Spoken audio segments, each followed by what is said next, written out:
경매스쿨 연미경의 치우입니다. 여미입니다. 제가 말 안 하더라도 일단 좋아요와 구독은 눌러주시고 영상 시청을 해주셨으면 좋겠습니다. 네. 자, 오늘 가지고 온 물건은 예전에 한번 설명했던 물건과 거의 유사한 흐름으로 갈 것 같은데, 이런 물건 같은 경우에는 사람에 따라 이 물건을 푸는 방식이 다르기 때문에 잘했다 못했다라는 말은 못하겠지만, 와, 이런 감탄은 좀 나오더라고. 자, 어떤 물건인지 같이 화면을 보도록 하겠습니다. 수원지방법원 사건이고요. 사건 번호는 2022 타경 9124 강제경매 사건입니다. 소재지는 경기도 용인시 처인구 원산면 독성리. 야, 원산면이니까 이 보시는 분들이 또 혹하시겠네요. 일단 원산면 하면 개발 이런 말이 뒤에 꼬리표처럼 따라 붙는 거죠. 그렇죠. 원산면에 나온 용도는 전입니다. 그리고 지분으로 나와 있고요. 155평 정도가 지금 나와 있는 상태입니다. 감정가가 1억 4,300만 원 정도, 한번 유찰돼서 지금 1억 정도에 시작을 했는데 2023년 8월 10일에 단독으로 조금 더 써서 낙찰을 받았습니다. 이 물건도 내가 우리 회원에게 추천했던 물건이야. 그런데 이 물건을 추천했을 때도 금액이 꽤 높아서 진짜 만만해질 정도가 되면 입찰을 결정하라고 그랬는데, 나도 이 금액에 낙찰될지는 솔직히 몰랐어. 그렇죠. 만만해질 금액까지 내려가지도 않았죠. 그러니까 그만큼 개발의 여파가 무섭고, 또 이 낙찰자가 정말 투자적인 차원에서 들어온 건지 아니면 돈에 여유가 있어서 그냥 버티려고 들어온 건지 딱 그 부분이 조금 애매모호하더라고. 그렇죠. 70%에 또 단독으로 낙찰이 됐으니까 과연 대금 납부를 할까? 이것도 조금 궁금했는데 지금 와서 보니까 납부도 했네요. 대단한 거야. 솔직히 단독 낙찰이고 내가 고평가의 낙찰을 받았다라고 하면 이 잔금 납부에 대한 고민이 엄청 심하거든. 내가 한 번 더 유찰 할복 잡고 이걸 미납을 할까 말까 막 이런 고민을 굉장히 많이 하는데, 그 와중에서도 잔금을 납부할 수 있었던 가장 큰 동력은 저 처인구 원산면이라는 거. 그것이 아마 가장 크게 작용했을 거라고 봅니다. 자, 원산면 독성리이고요. 지분이 598 중에 515 지분이고요. 거의 다 가져갔네. 거의 다 가져갔네요. 그리고 토지거래 허가구역이고요. 분묘가 있네요. 분묘가 있는데 분묘기지권 성립 불분명 이렇게 나와 있고요. 경매에서 토지거래 허가구역이라고 나와 있는 부분은 낙찰을 받고 또 어딘가에 가서 토지거래 허가구역에 관한 부분을 허가를 받아야 된다, 이렇게 생각하는 것이 아니라, 그렇죠. 경매나 공매에서는 토지거래 허가구역이든 토지거래 허가 신고구역이든 아무런 의미 없이 낙찰에 대해서는 굉장히 자유롭습니다. 그렇죠. 그러니까 토지거래 허가구역 같은 경우에는 뭐 자금 조달 계획서라든가 또 다른 허가를 받아야 되지만 경매인 경우에는 필요가 없다는 얘기인 거죠. 그렇지. 그리고 농지니까 농지취득 자격증명 필요 이렇게 되어 있고요. 본건 지상의 분묘 한기가 소재하고 이를 위한 분묘기지권 성립 여직이 있음 이렇게 나와 있네요. 당연히 농지 취득 자격증명이 필요한지는 알겠는데, 이 분묘가 사진상으로 보면 보통의 분묘가 아니야. 그렇죠. 이 부분에 대한 것을 어떻게 할 것인지 나는 좀 그 부분이 좀 궁금하더라고. 사진을 보면 방금 말씀하신 그 분묘가 이거거든요. 아, 이게 참 분묘라고 하기도 그렇고 납골묘지. 납골묘죠.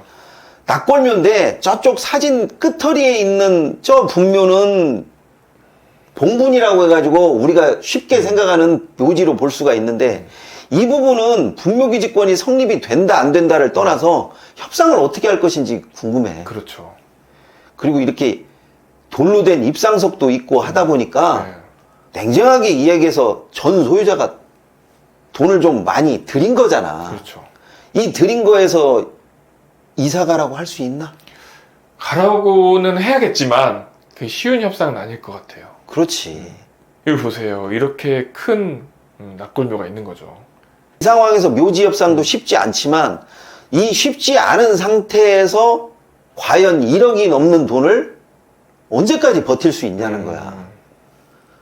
물론 쉽게 버틸 수 있다라고 생각을 하는 사람도 있겠지만 그렇지 않게 되면 이게 돈이 묶이잖아. 그렇죠. 대출은 나왔을까? 1억 정도니까 나왔을 것 같긴 한데 우리가 생각하는 그 정도 금액은 안 나왔을 것 같아요. 많이 깎여서 나오지 않았을까? 당연히 대출 금액이 깎이든지 아니면 안 나왔을 텐데 그래도 여기가 개발지에 포함은 안 되지만 인근으로 들어가기 때문에 나올 수 있는 여지는 좀 크다고 봐. 그렇죠. 지적도를 보면 또 이 분묘도 딱 한 가운데 있어요. 그러니까 좀 애매하죠. 전체를 농지로 사용해야 되는데 여기만 제외하고 일단은 농지로 또 바꿔야 되는 부분이 있으니까. 당연히 농지증 취득할 때도 원상복구 계획서가 들어가야겠지만 저 분묘에 관한 부분이 제대로 협상이 안 되면 소송까지 할 수밖에 없어. 그렇죠. 등기를 보면 지분이었거든요. 지분을 보면 하나는 83, 하나는 515 이렇게 되는데 지금 이 515 지분을 낙찰 받은 거죠. 그나마 다행이야. 만약에 분할 소송으로 들어가서 좀 더 많은 부분에 있어서 지분을 떼어간다라고 하면 잘 자르면 어떻게 저 면적이 나오려나? 안 될 것 같은데요. 그렇다라고 하면 천상 저 묘지를 옮겨야 돼? 근데 이 땅에 대해서 그렇게 욕심낼 필요가 있나? 그거는 모르겠어요. 그 부분을 보기 위해서는 지도를 봐야 될 것 같아. 자, 지도를 보시면 여기가 독성리인데 색깔이 좀 다르게 돼 있죠. 여기에 뭐라고 써 있냐면 용인 반도체 클러스터 일반 산업단지, 그러니까 예정지라는 거죠. 이 말 한마디 하나하고 저 면적 부분을 지도에서 표시해놨기 때문에 이 부분 때문에 이마만큼의 가격이 짱짱해진 것 같아. 그렇죠. 바로 옆에 붙어 있는 땅이기 때문에 추후 또 개발 여지나 땅값 상승에 기대를 품고 입찰을 한 것 같아요. 이 상황에서 뭐 맹지면 뭐하고 길이 있으면 뭐하겠어. 사실상 저렇게 가격이 크게 올라가고 부풀려진 데에는 누가 봐도 이 개발지 영향을 받을 수밖에 없는 거야. 그래서 이 개발지 영향은 어떻게 보면 거품 논란도 있고 아니다 개발이 확실하기만 하면 기다린다 뭐 이런 부분으로 좀 나뉘어지기도 하는데 글쎄 이게 만약에 구체적이고 가시화되려고 하면 얼마나 기다려야 되는지에 대한 부분을 장담할 수가 없어서 그렇죠. 나 같은 경우에는 저 1억을 묶어두기에는 조금 아깝다는 생각이 들더라고. 맞아요. 조금 높게 낙찰받은 감이 있는 것 같아요. 그런데 생각하기 나름에 따라서 다르죠.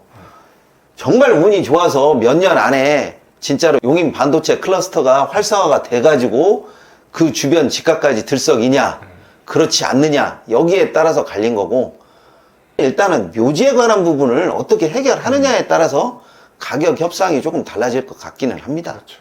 가장 첫 번째는 이제 지분 관계를 해소하고 또 해소하면서 분묘도 같이 없애고 이런 부분이 중요하지만 또 시간이라든가 또 투입되는 비용이라든가 이자라든가 그거에 맞는 수익이라든가 이런 것들을 치밀하게 계산을 하고 이런 물건은 해야겠죠.